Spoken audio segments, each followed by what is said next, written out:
Hey Panthers fans, welcome and thanks for watching. I'm going to start by quoting the great philosopher James Earl Jones, who once said, "The one constant is baseball." Well, here in Milwaukee and at the University of Wisconsin-Milwaukee, when you talk baseball, there has been another constant.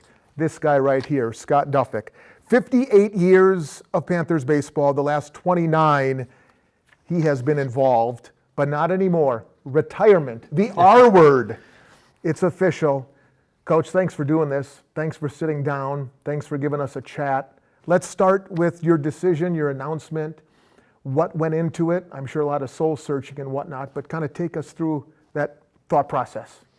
Yeah, well, it's coming up on 30 years here this fall. And, as you get along here in the years, the routine of everything just starts to get to you a little bit. And some of the way the game is being played, and also kind of the direction of college athletics in general, kind of a conflict of interest for me. I'm not a big fan of the transfer portal and NIL and all that, and it continues to evolve, and I think it's important that the staff in place does the same.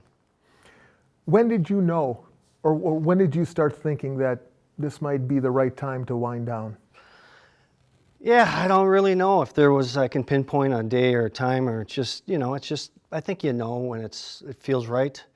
My wife is certainly behind it, and I just feel like, I wanted to make sure we had the program in a really good spot, position, and I think the staff that we currently have here, hopeful for them. And, the move to Franklin Field, I feel really confident that I left it, better than I found it. What is the state of Panthers baseball right now as you leave it? Good question. I mean, I think we had it going really in a great direction. COVID hit, and we've kind of backed up a little bit with some injuries, a couple of tough years. I thought we played really hard this year down the stretch. I was really proud of the way the guys performed late, and I really like the roster that we have here. And we've got a couple weeks of bringing some guys in that hopefully we can land. And I'm just excited about the future and to see what the next vision and the next step is as we continue to take strides.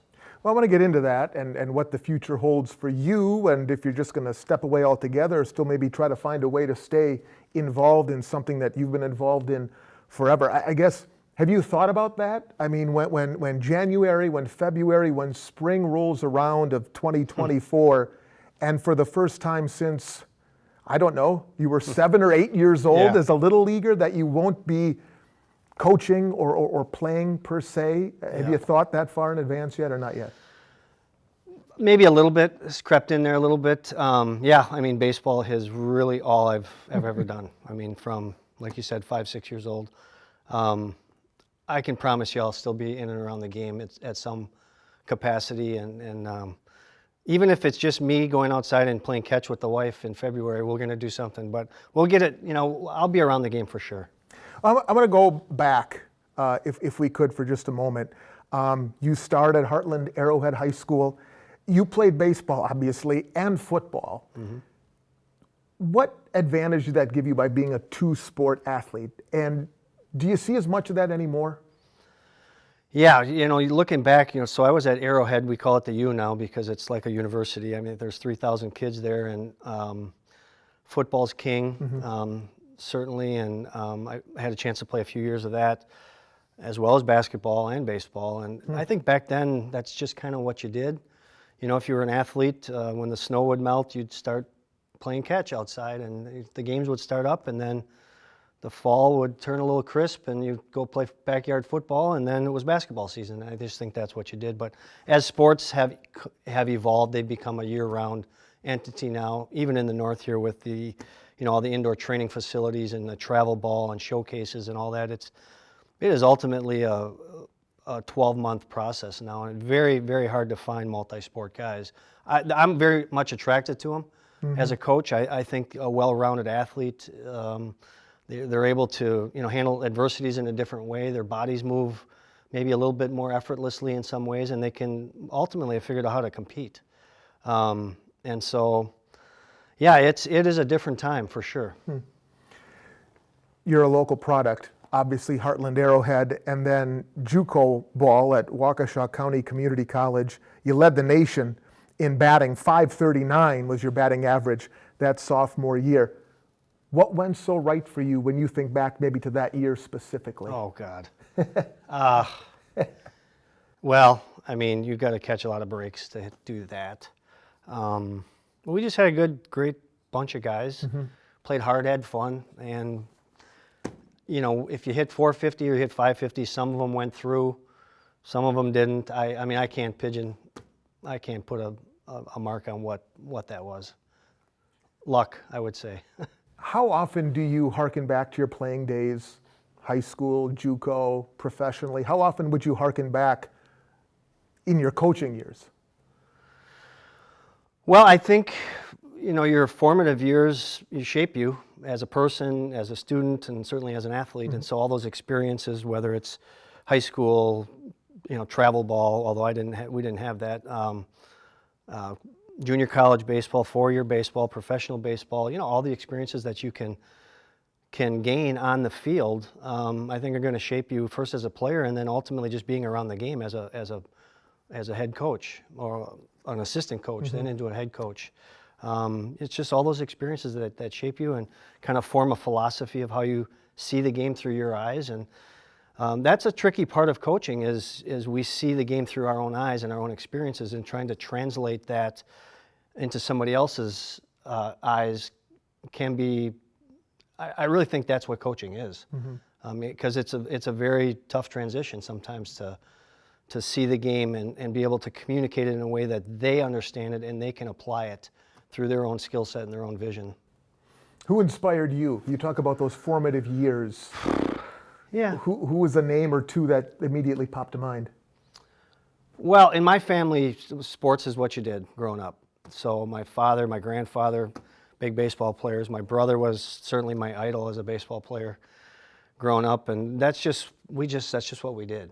We played baseball. And then, going through having an opportunity professionally to play, I was fortunate enough to play under one manager all but 1 year of the 6, and that was Jerry Royster, who ended up becoming the Brewers manager for a short stint here.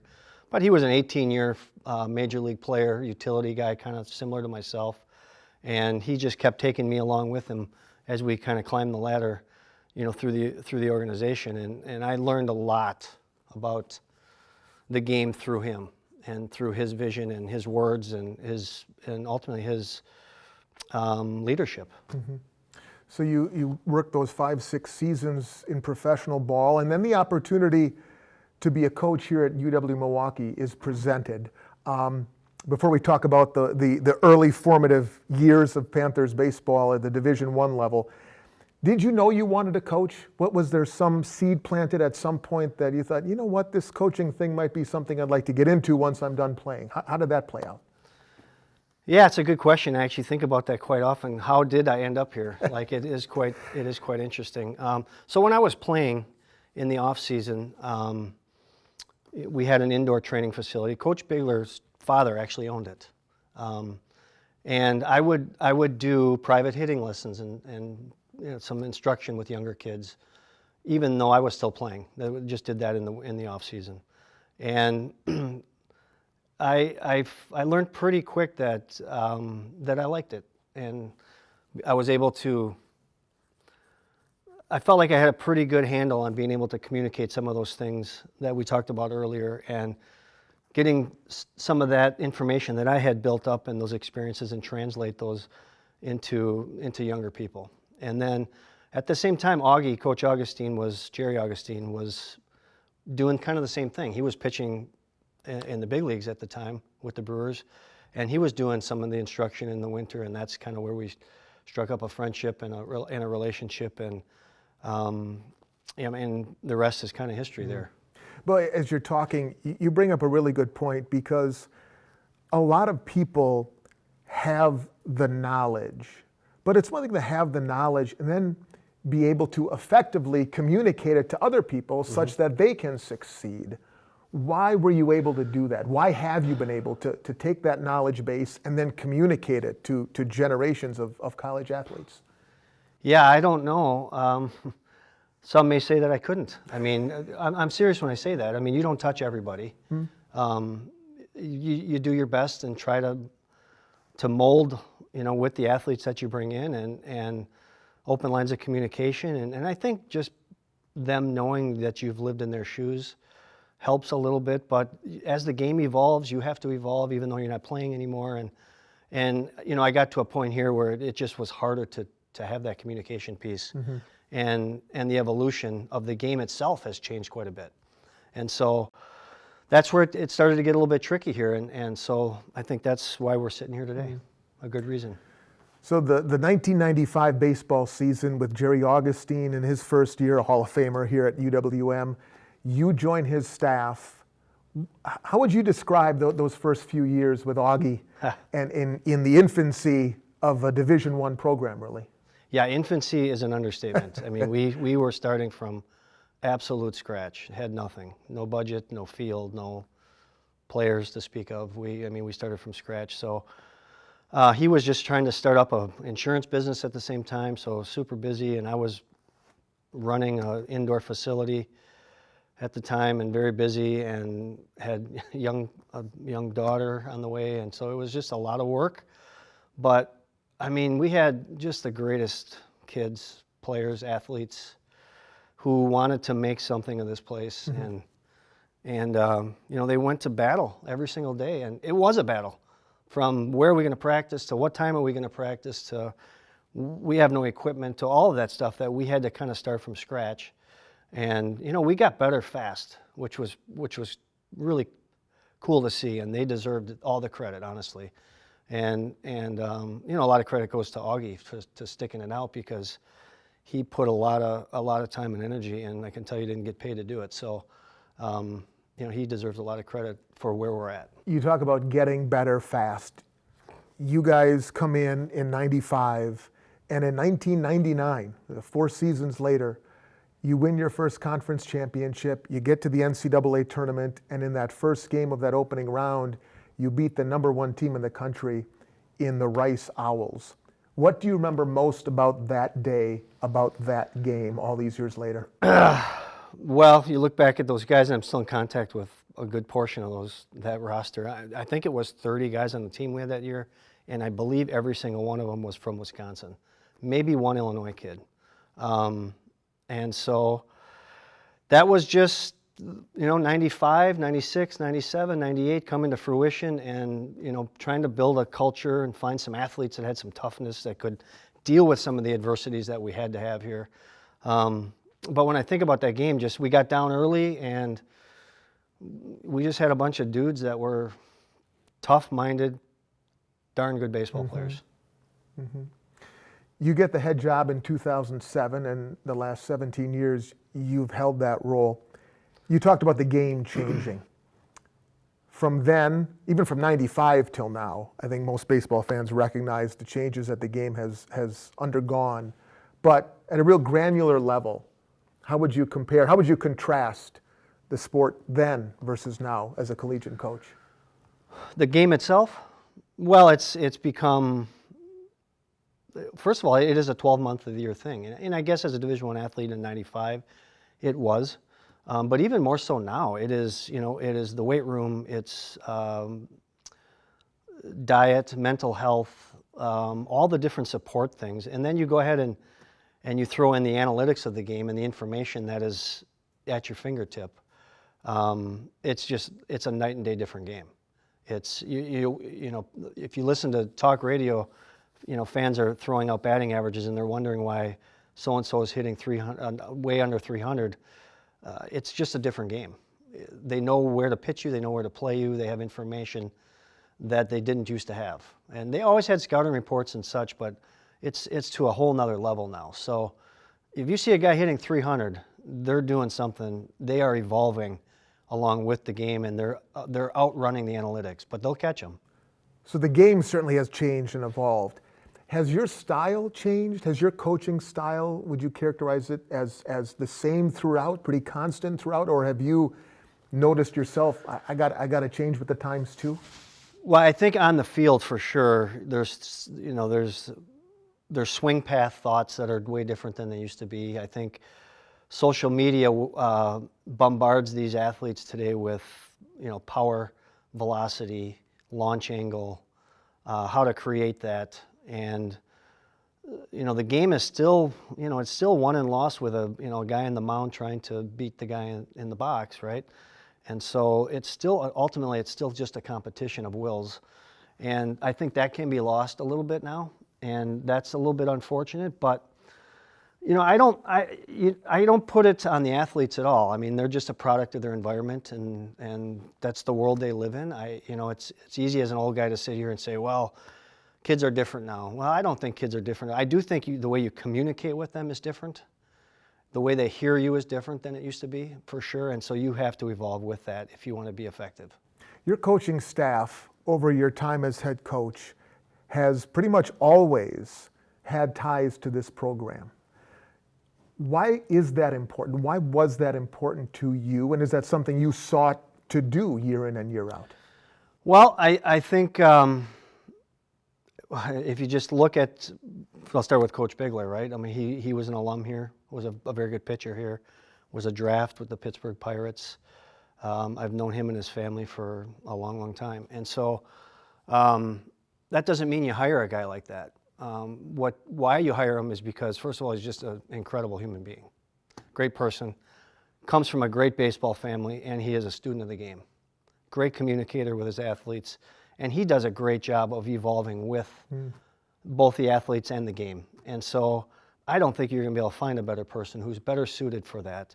And I think in general, other than a couple of guys, you're right, we have pretty much stayed in-house.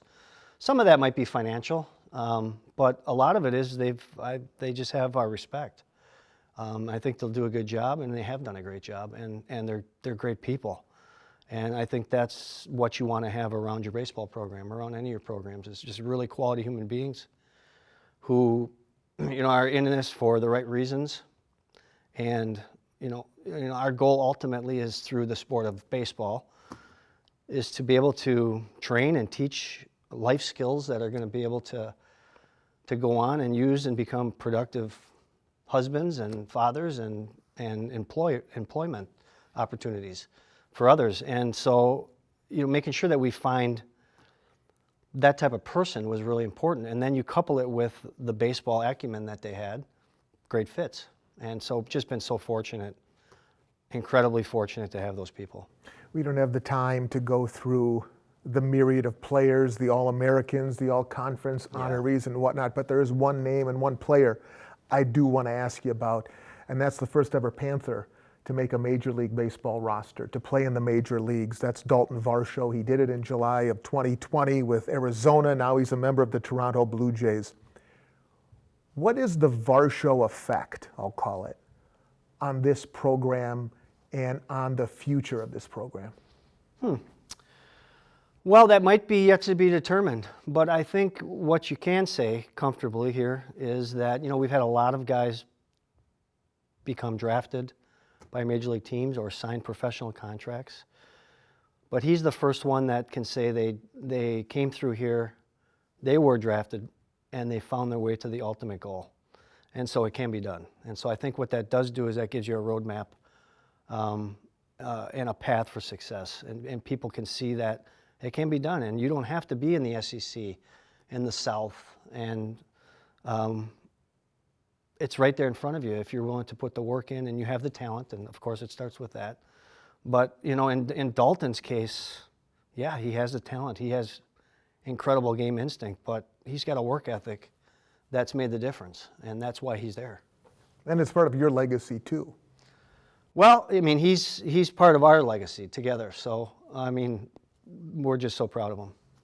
So what's next? We were joking before and off air that spring of 24 is going to roll around, and for the first time in a long, long time, you will, be in a different position and when watching game.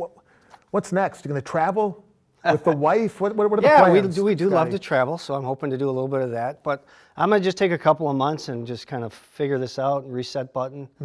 And just, try to reinvent myself a little bit and certainly be, tied to this program for life. So, I'm excited to see what happens.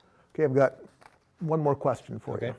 We sit here the Scott Doffek of the summer of 2023, what one piece of advice would you give the Scott Doffek in the winter of '94 Holy cow. when you first set foot on this campus? You know, honestly, I don't have any regrets. I don't think looking back I would have done anything different. You know, we have a lot of obstacles that we had to work through here, and we're going to continue to work through it until we see this thing through. And I would just say that, you know, I'm just proud of the way that myself and the staff and everybody worked and battled and put ourselves in a position to be successful. And I think the sky's is the limit here. Thanks for what you've done for this Appreciate program, for this university, for the city, and for the state. It's an honor. Former Panthers head coach Scott Doffek, 29 of the 58 years of Panthers baseball. Making me feel old. He was a part of it. Thank you for watching, as always. To follow along on the next step of Panthers baseball, follow all our social media platforms, of course, and mkepanthers.com. I'm Scott Warris. Thanks for watching.